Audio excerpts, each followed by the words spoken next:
Hi guys, it's Kelly here, and I am back with another Casing Genius video, and I'm going to be using lots of assignments to stamp. I'm using the stitched rectangles, the artful flowers, the sending and wishes, sending and wishes. I never know what the name of that is. And then I'm using the dies that coordinate with that. I didn't end up using the wishing die, I just ended up using the sending. So I have some masks that I pre-cut. I'm just going to go ahead and stamp my flowers down. I'm using Tuxedo Memento Black ink because it's Copic friendly. And I'm just going to lay, stamp them down, cover them up, and get a good layout going. I wanted to incorporate Ardyth is the genius for this week, and she just does completely amazing things with really clean and simple designs. My designs are still clean and simple, but a little busier than hers, and I really wanted to incorporate the floral from her third card, and she has a rainbow with black and white in the first and second card. I decided that I wanted to use that, like I said, the floral from the third one, and I was going to color it in a rainbow. I left a lot of open areas in my flowers panel because I was going to put the green there. I wanted to incorporate green because obviously one of the rainbow colors, the whole, Roy G. Biv and all that. But I didn't want to color any of my flowers green. So I figured it would give the illusion of leaves without me having a leaf stamp because that Artful Flower set does not have one. And I thought for like 1 minute, maybe I should, look one up, but then I just didn't. So for the background, I just am taking my YGs and I'm just outlining the flowers. That's all I'm doing. I'm going from lightest to darkest, and I'll go back darkest to lightest to get a good blend. I'm not feathering. I'm not anything. I'm just laying it down. And, I thought that it was a fun background. I really kind of liked it with just the YG01, just solid with the white flowers. I thought that looked cool, so I'll probably keep it in mind for a future card. Here I'm going to go ahead and start my Copic coloring, and I'm just going to show you how I took the red into the pink. She, that first card she did, she colored her happy birthday. She cut it right through the happy, and she adhered it at a diagonal, so that's what gave me the idea to go ahead and do this. I'm using a fairly light hand and using the feathering technique. So just the tip of the marker to add in my pigment. I'd like to leave the highlight in the middle of my flowers. That's just something that I think is pretty, and especially something here where I'm not using a light source or anything like that. It's just a grouping of flowers. That's just the way that I like to color them. So I try to, when I'm adding the shading to either the center or the tips, I try to get some variation in my strokes of my pen, just so it doesn't look like one solid color. And that's something that just with practice I found that I really liked. And then I'm also trying to pay attention to see how that petal I just did was darker, because there's a flower laying on top of it. If this, you're just learning with Copic markers, that's not something that you have to, pay attention to. That's something that I started paying attention to as I did this. Not this particular card, but as I learned to color with Copics, where it would be darker or lighter, because I enjoy a good shadow. If you've watched any of my other videos, I like to create one layer things and get dimension just with how you color them. So, I will tell you I didn't show you the whole Copic coloring because it's all the same thing and it's very, very long. That doesn't bother me because I like to color, but I didn't figure you would want to watch 600 small strokes of me coloring flowers. So the only time that I didn't blend, like you'll see I'm doing parts of other flowers, and this is so that when I add in my pink, I can blend those two together and get a good blend.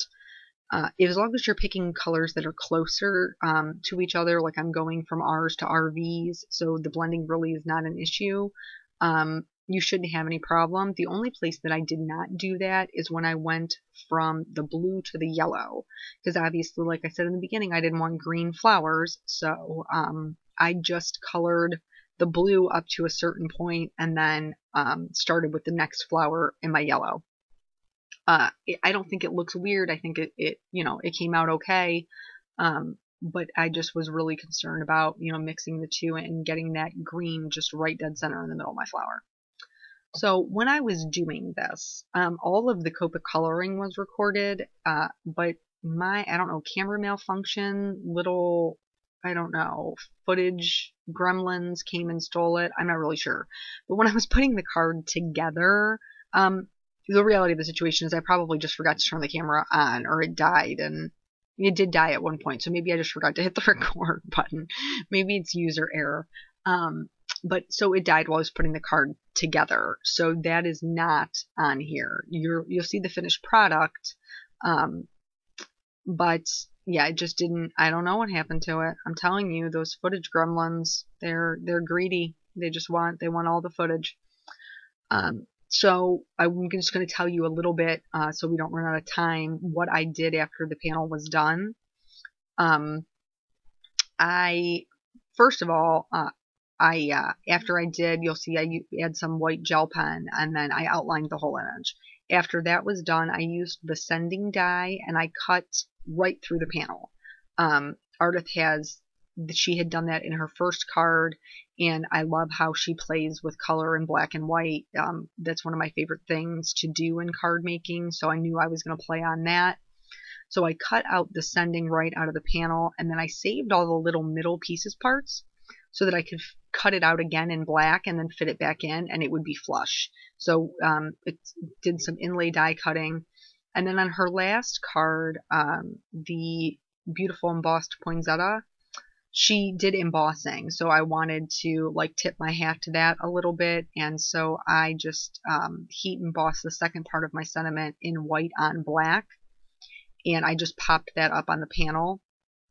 The panel I added, I matted it, very thin layer of white, super thin layer, just to kind of break it up, and then I matted that on some black die cuts with a view glitter paper. She did, on her third card, she did gold embossing, so there was tons of little sparklies, and I loved that, so I wanted to incorporate some kind of sparkle. And then when I finished, I also went over the flowers with clear wink of Stella, so it's uber shiny. And then yeah, so that was the card. I'm sorry that the footage got eaten. I don't know if you see those little footage gremlins, you take them out for me, because they stole it. Here I'm just, again, going in and just finishing up this Copic coloring. I tend to be pretty light-handed my first layer because I get really dark. I'm heavy-handed with my darks. I don't know why. So I have to leave a lot of white area. You might not have that problem, so you might not have to do that, but I do. And then I just go back in the second time when I go from darkest to lightest, and I just carry it out further. So yeah, that way it just gives me a better blend. I feel more comfortable. And then my last color, the very lightest, I will just sometimes up, sometimes down, just to blend everything together. You can take the lightest color and go over, the red to get a good blend, but keep in mind whatever color you use last will be the predominant color. So some of them I went over it, some of them I didn't. And then I colored the centers with like a beigeish yellow. I think it was Y21 and YR24. And then I'm just, adding some little white dots for a highlight. And I wanted to go in and add a shadow because this panel is pretty flat the way that it is right now. And I know that it looks really scary because you're putting shading right over what you just colored. But, give it a try on a smaller image. I think you'll be really surprised at how much dimension that you can get just from, just adding this little bit of shadow. And it's not complicated, it's just a line. I hold my pen wherever I want my light source to be, which mine is usually in the top right.